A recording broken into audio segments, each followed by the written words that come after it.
So, I wanted to talk about a certain way to bring about abundance into your life. And one of the ways that you can bring abundance into your life is by practicing gratitude.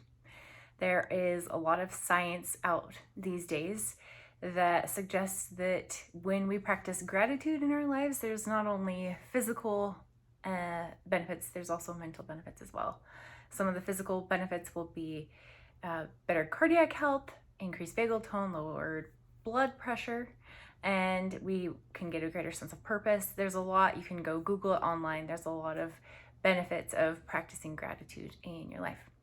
So, the difficult thing about practicing gratitude is that by nature, we grasp onto all the negative things that happen. Those memories stick a lot easier in our brains, whereas the positive ones, not so much. So it's almost like we have to work a little bit harder to be grateful, right? To cultivate that attribute into our lives and embody an attitude or a spirit of gratitude about us.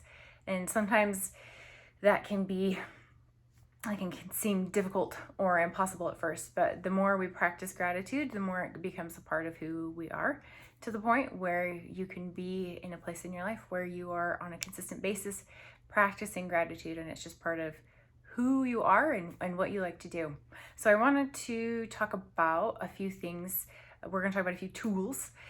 And first I wanted to address letting go of the old school thought of there's only so much happiness and gratitude, or so much abundance and positivity and gratitude that you can bring into your life. If you look at the new science, it's focused in neuroplasticity and epigenetics, how we can grow, we can become, we can change, and it doesn't matter where our starting point is. We all have different starting points in life. Some people come from backgrounds where their parents didn't care about them, or they came from where they didn't even have parents, or there's some people who maybe had parents but the parents didn't invest in them, and then there's some people that maybe come from very loving and caring homes. We all come from different starting points, just remembering that it doesn't matter our starting point, it just matters where we're headed and where we're going.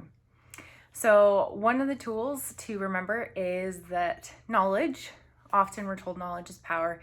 It's not knowledge necessarily, because we can listen to things all the time. We can get all the knowledge we want, and it doesn't become applicable or change our lives until we actually start applying it in our lives, if that makes sense. So you could, for fun, listen to all the podcasts or audiobooks that you wanted on abundance, gratitude, pick whatever subject, but you're not going to start to learn and apply it and become it until you actually start putting those things into action. So instead of knowledge is power, it is action with knowledge that brings that power. Another thing to remember and reflect on is, what does your normal day look like? There is a quote that basically sums up a day is like a whole life. I just read that. So our day has the shape of what our whole life looks like. So observe your day. What does it look like? Are you practicing gratitude? What does that look like for you? Another one to consider is journaling. We draw strength from our own personal experiences in life. As we write down our thoughts, our emotions, we grow and we learn from these experiences, and that includes maybe things that we're grateful for. And put them down in detail too. The truth is in the details of our lives. Sometimes we get moving so fast, our schedules get so full that we forget to slow down and notice those little details in life that we can be so grateful for and that bring us happiness, and we could focus on those things and we'll be grateful for them. So the other one is your personal spiritual practice. What does that look like? Are you meditating? Are you present? What does that look like for you?